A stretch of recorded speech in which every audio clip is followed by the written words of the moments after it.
Recording.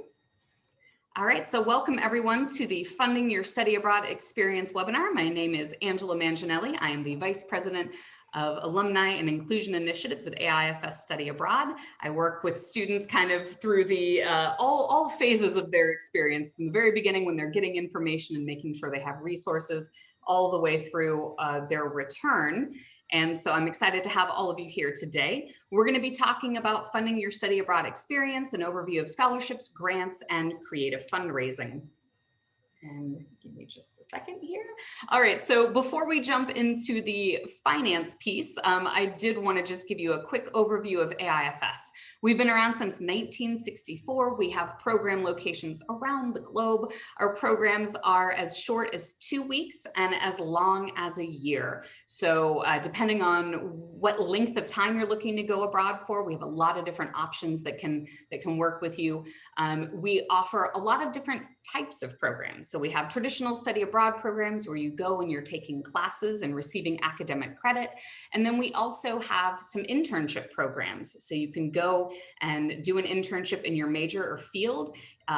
In that case, you have the option of either getting credit for that experience or not. So you can choose your own adventure in that way. And then we also, one of the things I like to highlight is that we have multi-country traveling programs. So this is a little bit different than traditional study abroad, where you pick one location and you're there for the duration of the program. In this case, you are picking a topic that you're going to be studying. Everyone in that program is studying the same subject, and you're going to be traveling around to different locations and getting kind of a comparative view of that.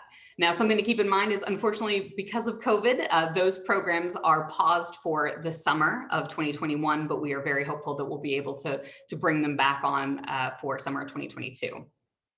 For all of our programs, you do not have to speak a foreign language in order to be able to participate. For those that do speak a foreign language, you do have the option of choosing a lot of different options where you can go and take classes in France, in French, outside of the language. So you could take a history course or a business course, which again, depending on your major, might be able to help you kind of get even further along while you're abroad. We do work with all majors. There are certain locations that lend themselves better to certain subjects. And again, we have a lot of folks that would be happy to talk to you individually and find out what it is that you're looking for. As I mentioned, my colleague Rebecca is joining me today and is watching the chat. So if you have any questions, or if you want to give us more details on kind of what you're looking for, we will do our best to answer any and all questions that you might have and try to tailor some of the information that we're delivering.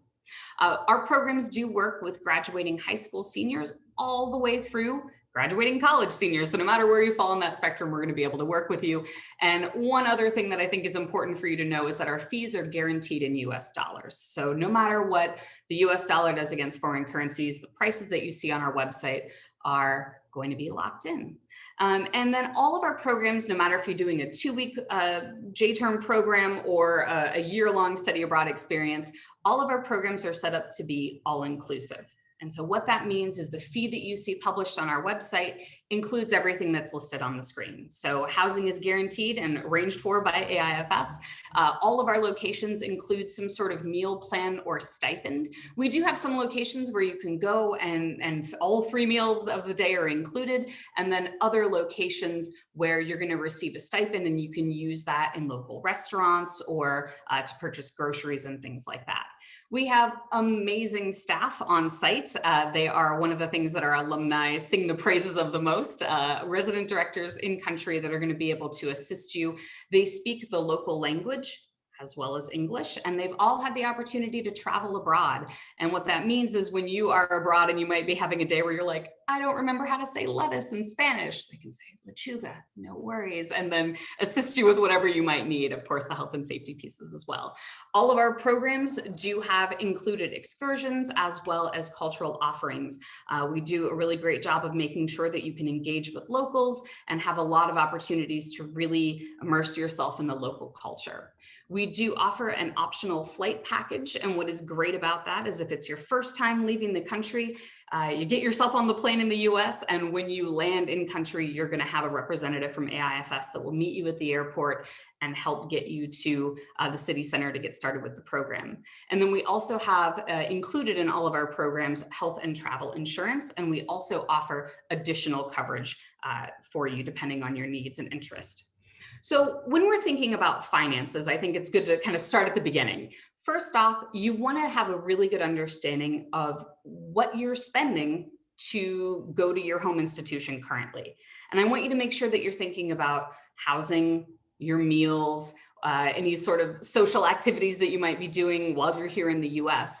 And once you have that number, that's going to allow you to really understand what the difference will be from studying in the US to studying abroad. So there's a lot of great budgeting resources that we're putting together right now, and we're going to be having those on our website in the not too distant future that are going to be great tools for you to use. Something to know is that AIFS works with, or we accept financial aid. It is always up to your home institution as to whether or not that is able to travel. So part of this is going to be kind of knowing your budget, and then also having some conversations with staff on your campus. We also accept outside scholarships. So say you receive a scholarship from your home university, again, depending on how financial aid is able to travel, some of those scholarships might be able to be used towards study abroad. And sometimes the Study Abroad and Financial Aid Office may have certain programs that you can take all of your financial aid on, and others where you can take partial. So that'll be an important conversation for you to make sure you have with financial aid as well. And I always tell students that applying for scholarships really should be treated like a job. It takes time, it takes energy, but if you think about the return on investment, if you spend a couple of hours and you're able to get $100 or a couple $100 scholarship, that's really good return on investment, right? If you think about what your hourly wage might be if you were working a campus job or in your local community, that's a really good return for your time. Certainly, I recognize right now we're all in a different space. We're in a global pandemic, and so we're navigating different sort of things than we would normally. I recognize that there's a lot of stress for students right now, having to do all your courses online or having to do hybrid, partial online and on your campus. So maybe think about how you can use the breaks between the semesters. If during the semester just feels too overwhelming and too stressful to try to get a handle on applying to scholarships, think about when you have pockets of time that you would be able to spend a little bit more free time applying to that. And something to keep in mind as well is that depending on the location, there might be scholarships that are offered specifically for those locations. And this tends to be often for non-traditional locations. So if you have some flexibility of where you might want to go, there can be some really great funding opportunities.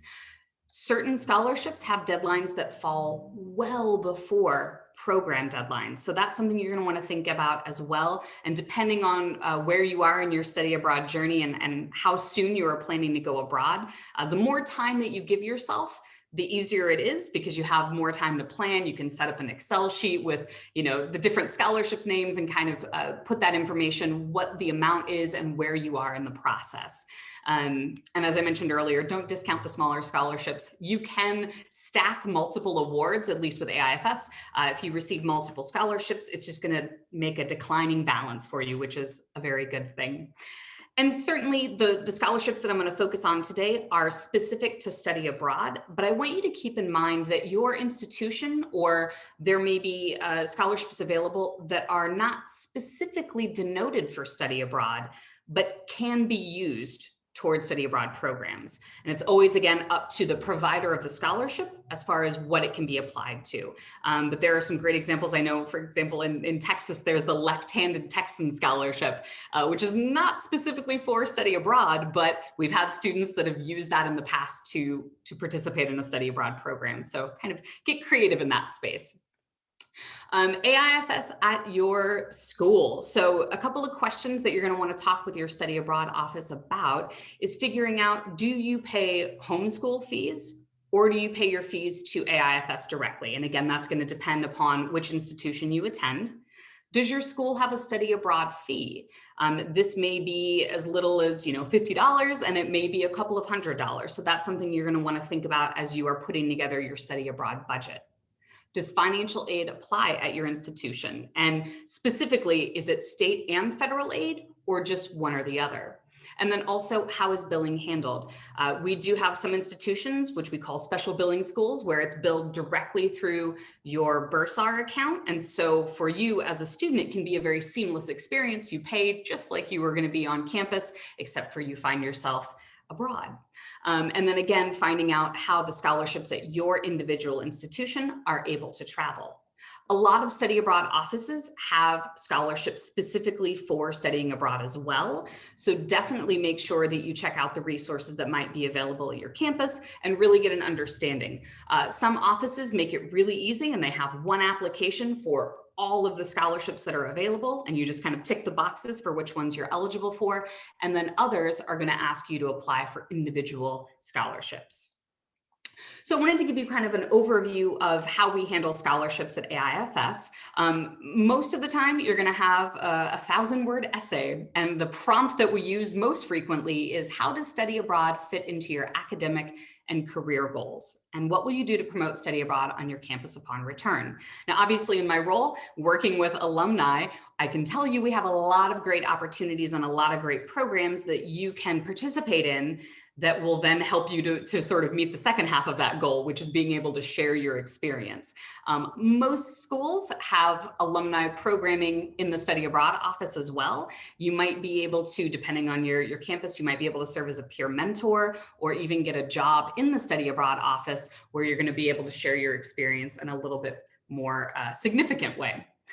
When it comes to the academic and career goals, as someone that does read a lot of scholarships, the number one piece of advice that I would give you is make it personal, make it specific to you. We have a lot of students that will apply for scholarships and they'll say, I want to immerse myself in the culture. If I had $1 for every time I read the phrase immerse myself in the culture, I could probably retire. What I want to know is, what aspects of the culture are you most excited about? If you are a graphic design major and you're going to London and you're going to be studying in London, I want to know about how the courses that you're going to take are going to make you better prepared for your ultimate career goals. If you're able to take care of a lot of your major or minor requirements through the program that you're choosing, I want you to indicate that. If you also have heritage or historical reasons for wanting to go to a specific location, that's always something that is good for us to know, right? It gives us additional context. And we're going to talk a little bit more about best practices and scholarships a little later. As far as deadlines for the fall semester and academic year programs, those fall in April 15th. For the spring semester and the spring quarter, it is October 1st. And this year we did extend it to November 1st. So sometimes, again, in this COVID landscape, we're trying to be as flexible as we possibly can. I have not gotten final word if we have extended the deadline for our summer scholarship. So what I would say is definitely plan for it being March 1st. And if you get a little extra time, that's a bonus, but I would not anticipate that that's going to be the case.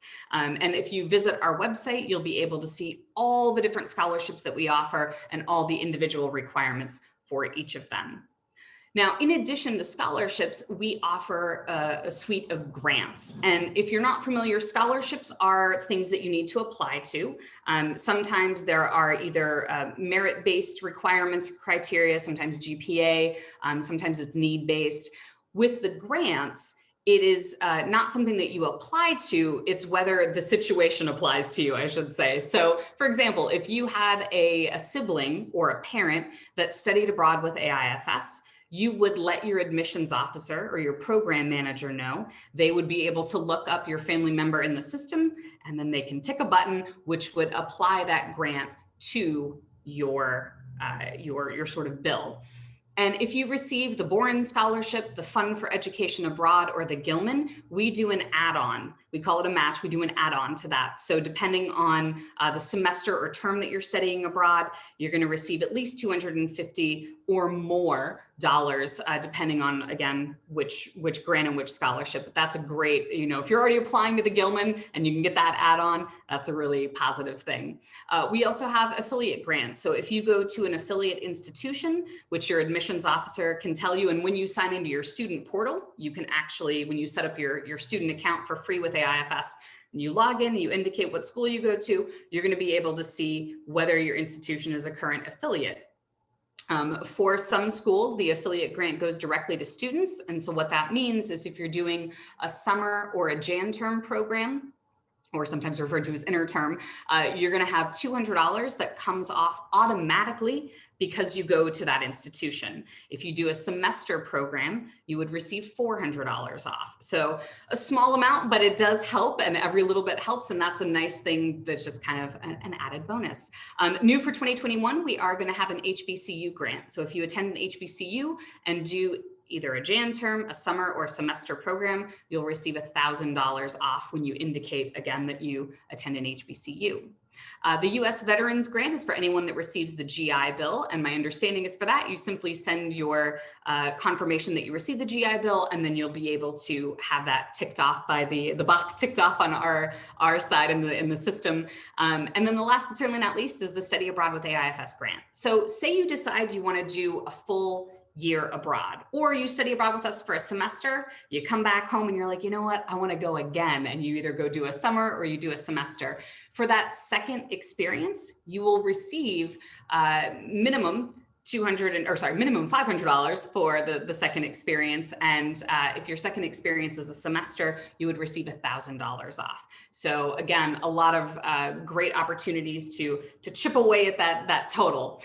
In addition to what we offer at AIFS, I also wanted to highlight the fact that there are community and civic opportunities to find funding. So organizations listed on the screen like the Rotary Club and Kiwanis International, they have really great scholarship programs. And these are offered not only nationally, but then also check in with your local chapter, and they may have funding at the town or community level in addition to what's available on the national. And if any of you are involved in fraternity or sorority organizations or religious organizations, definitely checking in with them and just seeing what kind of funds are available. You're on a fact-finding mission at first. So there are some competitive scholarships that I wanted to highlight. These particular scholarships are not exclusive to AIFS, but if you receive one of them, they can be put toward an AIFS program. So the Boren and the Gilman scholarship, I do want to acknowledge, is only for students that are Pell Grant eligible. So when you talk with the financial aid office, one of the things that you'll want to ask them is if you are Pell Grant eligible, if you don't already know that. And if you are, the Gilman is, to me, one of the best scholarships that's out there, especially for Pell Grant recipients. They have a minimum of $3,000 and up to $5,000 for summer and semester study abroad programs. The programs have to be at least 3 weeks in length. So again, not all of our programs will be able to meet that, but we do have a lot of programs that will help you meet that goal. And then with the Gilman, they do have, it's a fairly competitive process. So you'll have a little bit of legwork on the front side, and their deadlines do tend to fall earlier than some of the other competitive scholarships. So that's one that you want to check out sooner rather than later. They do have a service component to it. So when you come back, the expectation is that you will talk about your experience and do some sort of engagement project. Again, we have a lot of opportunities in the alumni space where you can, as a Gilman scholarship recipient, you can come back and work with us and kind of meet the requirement for that. And as I mentioned earlier, AIFS does an add-on. The Fund for Education Abroad has, I believe at last count, it was 33 scholarships that all have one application. So again, if you think about like return on investment for your time, that's a really great space, and definitely check out all these websites. I will be sending all of these links out to everyone, so don't worry if you didn't have a chance to kind of get this onto your laptop. I will be sending all of these links out after the session.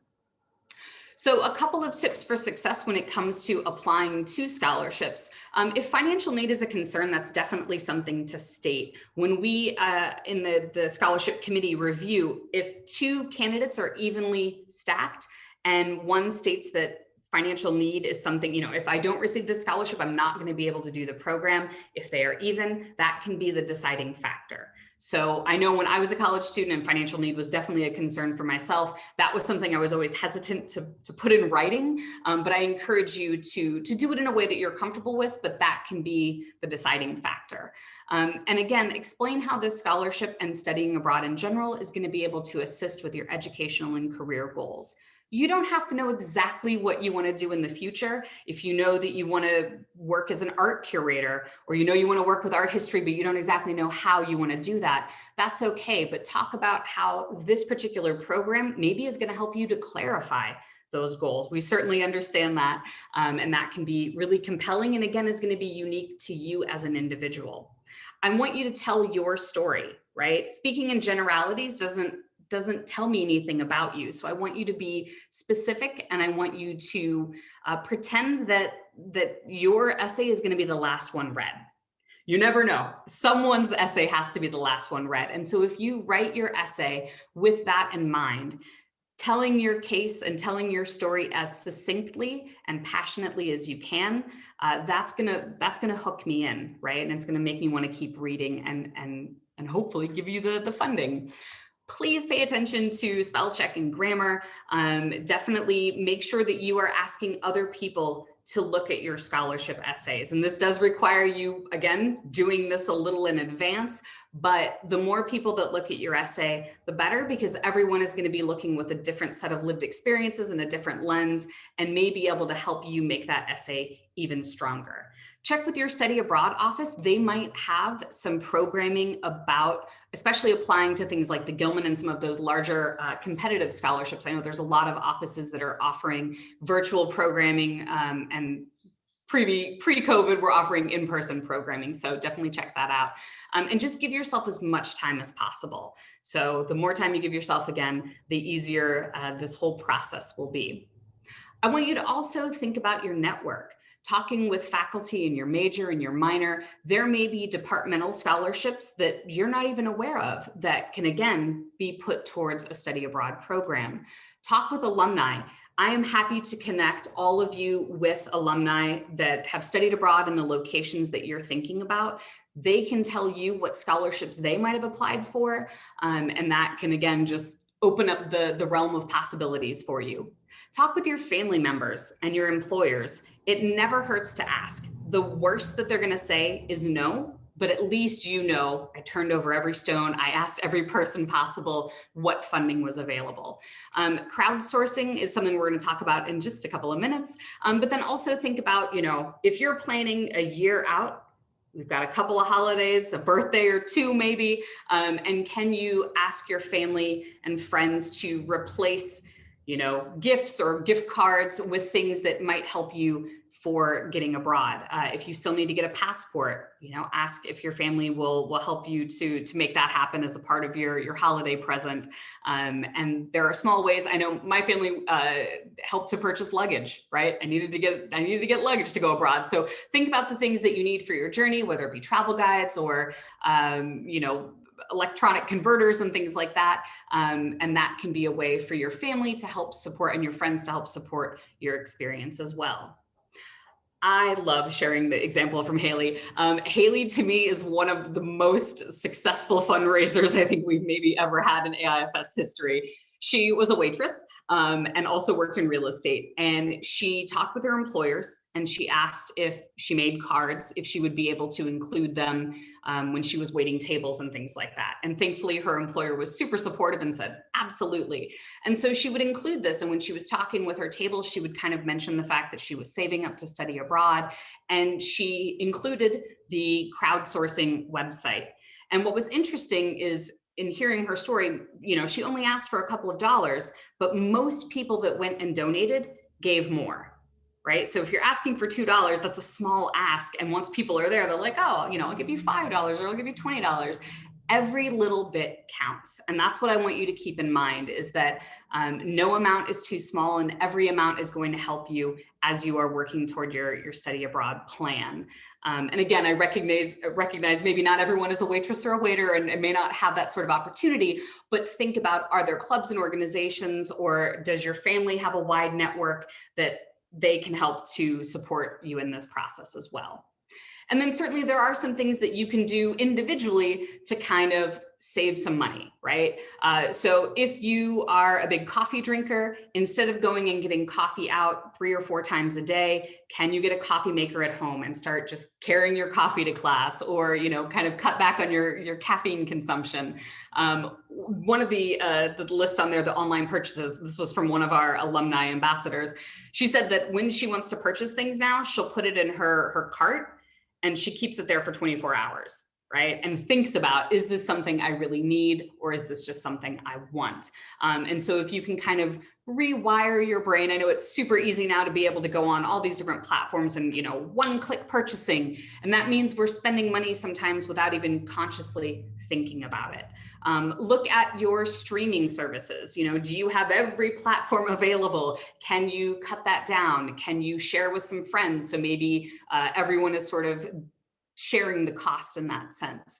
A lot of banks now offer a sort of like keep the change or rounding up sort of process so that you can, without thinking about it, be saving some money. So if you go and you spend, you know, $1.69, the 21 cents will get put into automatically without you having to do anything. We'll round it up to the nearest dollar and we'll put that change into a savings account. And then you can earmark that as a study abroad savings account. I know a lot of us, myself included, don't necessarily carry cash on us anymore, right? So this is a way to kind of have the piggy bank in your room without having the piggy bank in your room. Think about, are there part-time jobs, or are there things that you can do? Raking leaves, shoveling snow. I know the East Coast got hit with so much snow recently. Can you start like a little side hustle where you are clearing driveways of snow for folks in your neighborhood? And again, if you're playing the long game, if you're thinking about, I've got a year or 6 months before I'm going to be on the ground abroad, every little bit counts.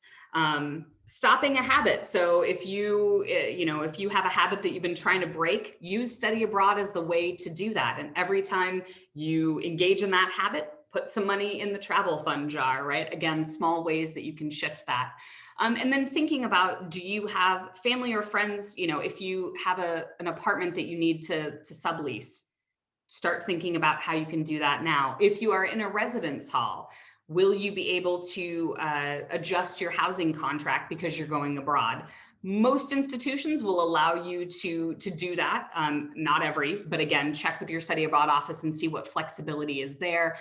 Can you transfer the lease for your car, or if you know you're going to have your car parked in your family's garage, can you lower the amount of insurance that you're carrying on that particular vehicle for the time that you're abroad? Again, every little bit helps. And then, as mentioned earlier, think about the holidays and the birthdays and how you can utilize those. Something that I do want to sort of end with is just acknowledging the fact that right now, as a student, this provides you a unique opportunity. When you get out into the professional world, one, you rarely have the amount of time that you have available to you now to go and engage in this type of experience. So even if you're doing a 3-week summer program, depending on what your vacation might be in the future, you may not have 3 weeks where you can go and be in that location.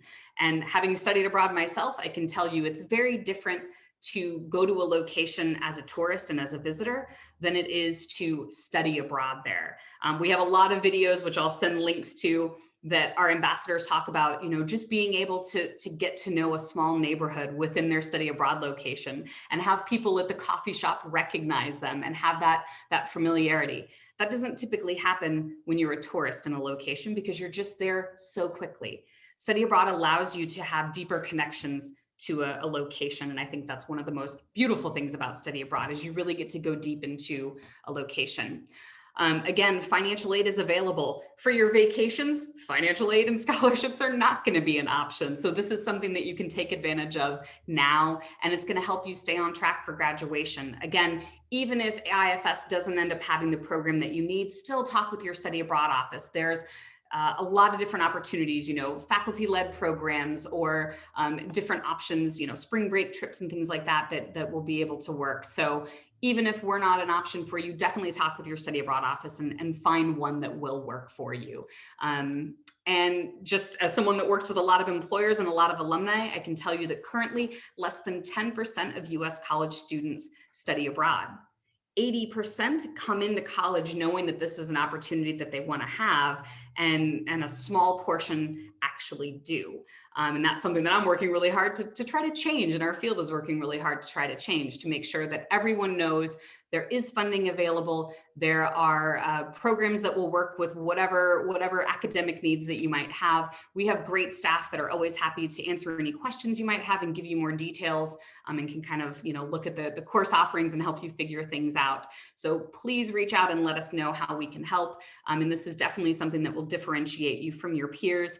In the alumni space, we do have a lot of programming for helping students to take the time that you've spent abroad and know how to talk about it in a professional setting for grad school or job interviews and things like that. So we have a lot of resources and a lot of support that we're going to provide, from point of interest all the way through your return. I did see that there was a note in the chat. Oh, thank you. That was Rebecca. Perfect. So that is the portion that we have for you. So if you have any questions, please go ahead and drop them in the chat. Let's go ahead and stop the recording, and that way, if anyone wants to turn on their camera and ask questions, we can do that. Thank you all for joining, and we'll definitely